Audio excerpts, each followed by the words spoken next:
So today we're going to talk about corporate identity packages. This is where most companies, when they develop brand, will have certain items that you will use or what your clients will use to spread their company message around. Most of the time, it involves three things: a letterhead, a business card, and an envelope. And what you're seeing up on the screen right now is a sample of what a brand or corporate identity package refers around. So you see things like mugs and pencils and CDs and business cards and envelopes and bags and all that kind of stuff. All that stuff is used to spread a brand around. So anytime you hand something to somebody, their logo gets involved with it. So this is an example of one, and you'll see most of the things are consistent, are laid out very similar, colors are the same, everything is pretty much identical in them, and that is to reinforce that brand throughout customers' viewing. So I'm in Illustrator, and how we're going to start with this is basically I have a single 8.5 by 11 artboard. And with an artboard like this, a letterhead is 8.5 wide or 8.5 inches wide by 11 inches high. That is the same exact size that you would use on your own desktop printer. That's what a letterhead is used for. Now, a letterhead will have only certain amounts of things on there because what they do is a company will send that letter out. It will print invoices, it will print memos, it will print anything that is going out to their general customers, and it has to be on something that is professional and laid out well. So a letterhead doesn't exactly have to be very convoluted with stuff. So I've included my logo here, and we're just going to use this as an example of how to kind of lay out a letterhead. So what I have here is basically my logo, and what I'm doing here is doesn't have to be the exact same thing you do. But what I'm going to do is I'm going to take this logo and I'm going to scale it down because a logo in a letterhead does not have to take up very much space. The most important element is what's being printed on it, whether that letter, memo, invoice, statement, anything that's going to be printed on it has to take the majority of the space. So it does not have to be too big at all. But some of the things that are involved within it is an address.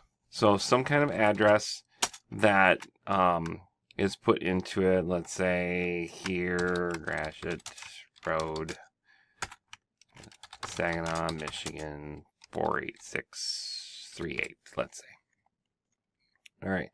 Now, identity system, any of the fonts that's being used should match the logo font that you use. Now, I know for mine in particular, I have used Avenir because I absolutely love Avenir for mine. So I'm going to use Avenir Regular. I am going to align it to the right because what I want to do is I want to create an alignment that's being used in that. So this period on the road will actually line up with the 8 there. Now, a company will have an address on it. What it will also have is possibly a phone number, usually maybe an 800 number or something like that. Sometimes it can be written out with phone. Sometimes some companies will do a P with a period and then do the phone number like so. What also refers to on a corporate letterhead is basically maybe a website. So sometimes you could put web, or what I tend to do is I'll put W period and do a website. Now here I might do my website here. Now, do you have to include the www? No. Most websites will have it set up where the www does come into play automatically. It'll reroute it to that. So a lot of people just put in like Amazon.com and not put www.amazon.com. So I have this. Now it is Avenir next, Pro. Now, sometimes I can play around with this. Now, what if I wanted to kind of match that gray? So I'm going to highlight this, and I'm going to use my eyedropper here, and I'm going to go here and click on that, and it will match that gray. Now, sometimes if I have this and I have a P and a W, maybe it might be beneficial to separate that a little bit to know that that is a start for what it actually is. So I'll go in here and I'll actually just bolden up or hit heavy to do that. And maybe I go ahead and basically select like a blue that I have in there. Now, since it is there, let's go ahead and let's see what kind of blue it is. So I'll go to gradient here, and I'll choose that. What is that one? I'll copy that here, and I will go ahead and put in a solid blue there. Separate that. Okay. So I have that separated with that blue there. Now I'll do the same thing with the W because that is, again, a variant indicator. And I'll separate that and use my eyedropper and choose that blue as well. All right. Now, to me, this actually is pretty big as far as fonts go. Now, again, standard size is anywhere from 10 to 12 points. Right now it is at 12 points here, but I think this font runs a little bigger than normal, so I'm going to bring it down to about 10. Now, as far as placement goes, what if I have everything tucked up here in the top? Which is fine because everything that's going to actually be printed is going to be within this area here. Anything that will be printed will print in that area. Now I just put that box there to indicate what area is actually going to have printed area, because anything will print with here. So you don't want your logo to be like taking up that much space. That's way too big for it. You don't want the logo put down here because that's where everything is being printed. You don't want it way down here, super big, because again, it's going to be printed. Sometimes you see logos that are actually centered like this in the center of the thing, and that is totally fine. I've seen letterheads where we've taken this and we've actually made it go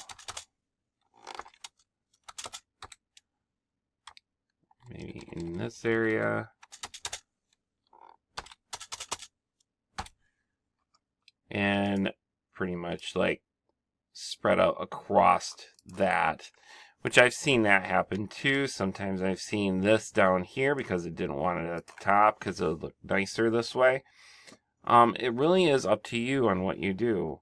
Now, sometimes it's like over on this side, you may have some play around with some of the space in there. So like I've seen where some letterheads will take that space in the corner and look a lot like this. We'll take that there, maybe separate some leading there, and maybe I've seen some where they've actually created a line like so, and they made it maybe blue, or let's just make it gray for this one. Okay. So I've seen that happen. So there's a lot that you can do within a letterhead. Now, the one thing we don't want to do is, I'll just bring this back up here, is we may have a logo that I have here. I wanted to actually have this here just as an example. You can have a logo in this area. Like, let's say, for instance, I want to include some kind of like portion of this down here. So it's going to kind of like equal out that balance that's going to be there. Let's just move that. And if I take this and maybe adjust this down to 10%, which I actually say if you're going to do anything like this, you want to have it at 10% opacity. So you can include bigger items as long as they are transparent to 10% the opacity that they are at. So I found that over here on the side where it says opacity. You do not want it to be at 100% because, something's going to print there and it's going to overlap that. So you want it to go to 10%. Okay. All right. So that technically is a letterhead, and how to lay that out. Now there are two other elements within a corporate identity. Usually it's a letterhead, a business card, and an envelope. Now what Illustrator has is the ability where you can take artboards and extend upon them, or actually put new artboards in there. And what it refers to is this artboard tool. It is on the toolbox. It's down towards the bottom. It looks like a kind of like a page turned to the side with two crop marks on it. So I'm going to click on that, and you'll see instantly my artboard has all these handles and dotted line going around it. That refers to that as being, okay, we're working with artboards and artboards only. So if I wanted to create, let's say, a business card, I'm going to go with the business card. So what I want to do is I'm going to go ahead and just draw one. It doesn't matter what size it is right yet, because what I want to do is I'm going to go in and change it. So with that created, I'm going to go over here where my width is, and I'm going to make sure it's 2 by 3.5, which a standard business card is 3.5 inches wide by 2 inches high, or business cards can be turned to one side where it's like 2 wide and 3.5 high. So I have this artboard here, but I also want to create an envelope. So I'm going to go ahead and click, hold, drag, and create another artboard. But I'm going to create an envelope that is 3.5 wide by 4.125. So it's 9.5 wide. Oops, sorry, we're going to go back here. It's 9.5 wide by 4 1/8 high. Now you notice that my graphic is actually moving along with it, which I'm going to change that here in just a second. So what I'm doing is I'm actually having this here. I'm going to move this down here, move this back up here, and move this down. Okay. So I have that. I'm going to go pick out another tool. I'm going to move this back here where I want it. Okay. So I'm going to go to the business card first, because the letterhead, one of the things that you cannot have on a letterhead is personal information. Somebody who's going to, like a salesperson or the CEO or anything like that, because again, staff changes. So letterheads, they print hundreds of thousands of these, and they're usually printed out like this, and then they use the company printer to print out the invoices and statements and stuff like that. Well, if they have a change of staff, they have to get all these letterheads reprinted, and it can get rather costly. So business cards are a way of actually including personal information. So one of the things I want to do is I want to copy and paste this over, because I want to use this to create my business card. So I'm going to choose that, like so. Move that over here. And then I want to include some other information. So I'm going to click copy and paste that in here. And sometimes I'll change this around. Now I'll keep it the same font size, because I want to keep everything consistent, same font size all over.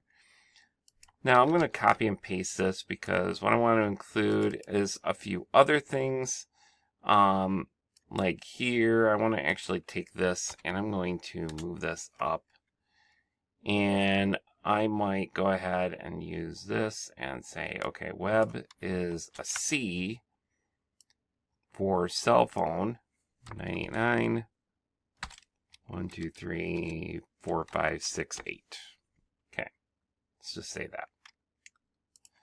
All right, so I'm going to use that. I'm going to move this down. Now, you notice how I'm not getting too close to the edge, because, again, if you get too close to the edge, you may have issues with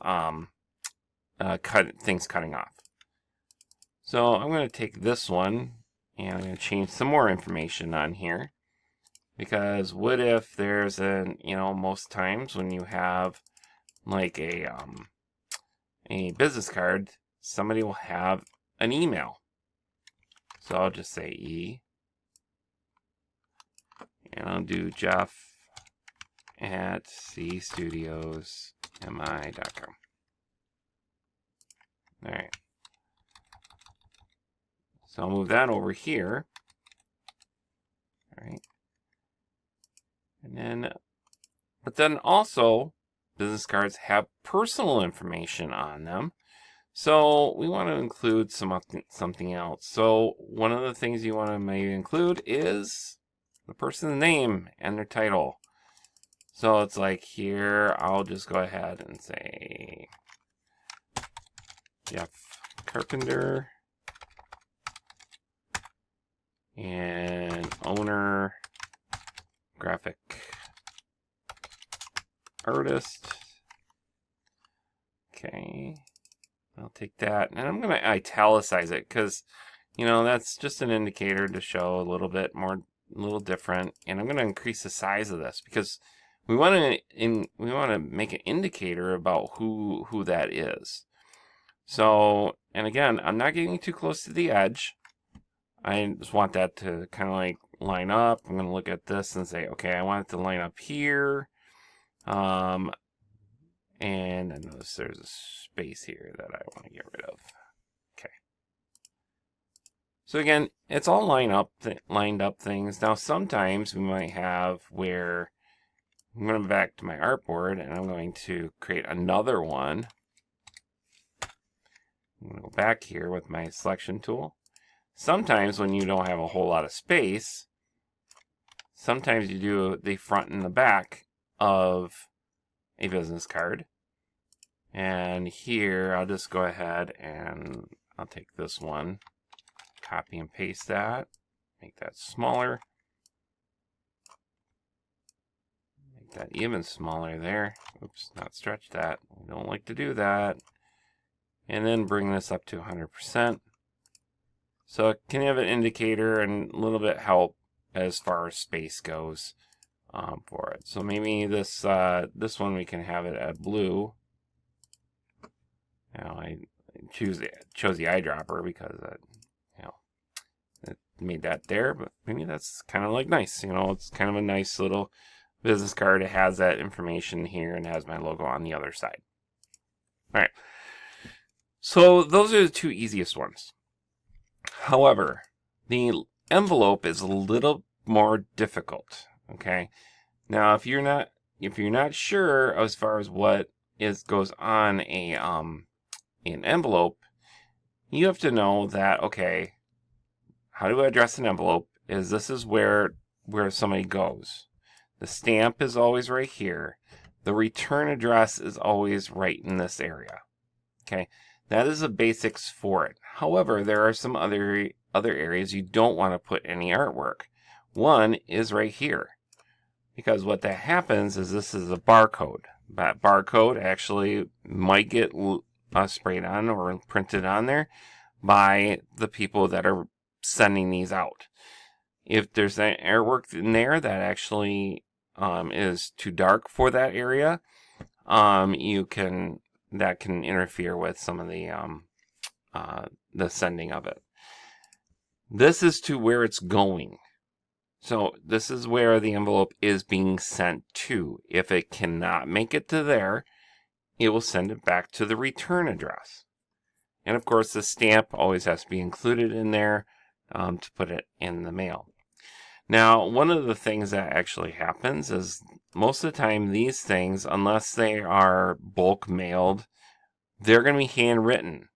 If they're handwritten and there's messy handwriting, there's a scanner that will go right across this. So it's like if I were to create this kind of like kind of scanner, let's make it red here. All right, that scanner goes across, and actually what it does is it will read this area. So it will go across like this and read that area. And if it can't read it, it'll keep going all the way across. And if you have your return address in that area, it will send back to the return address. So you don't want to have your address in there. So what we want to do is we want to avoid any of those areas to work on. So what are we doing? Well, we're going to go ahead and I'm going to actually take this, copy and paste that, because we have to have our logo in there. All right. And with envelopes, you don't need everything in it. So like here, if I just were to take my address, my return address, and basically that is it. That is all I need to really put is a logo and an address. Now, you can put artwork in these areas. However, just the same rule applies like with letterhead. You cannot have it any more than 10% of its opacity included in that. So now when the scanner goes across, it will read the return address and it will miss that address up here. So you don't want that to be seen. Now, can I put anything down in this area? Sure. I mean, maybe it's like here, you might want to actually include another, faded off part of the logo, 10%. Again, 10% is a rule. You want to make sure that nothing goes beyond 10%. Okay. All right, so hopefully that kind of like breaks things up a little bit as far as how to design for corporate branding. But if you notice, all the fonts are the same, all the logos are the same, layouts are almost identical, and it's important for all that stuff to kind of like work together as though they fit as a family. All right, so I'm going to quit there, and I'll see you in the next one.